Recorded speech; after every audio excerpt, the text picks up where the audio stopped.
కథ. అంతేనేమో అంతేనేమో అంతులేని వేదనేమో ఆడపిల్లను కదా. మళ్ళీ తిరిగి అడుగేసేది వచ్చిపోయే చుట్టూలానే. నేను పుట్టి పెరిగిన ఊరికి ఇంకా పైన పొరుగురిదాన్ని. కట్టదాటి గంగ నేడు కంట పొంగెనే.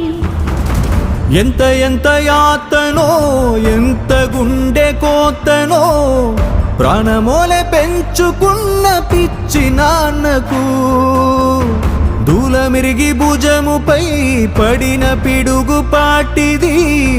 ఇంతకన్నా నరకమే లేదు జన్మకు.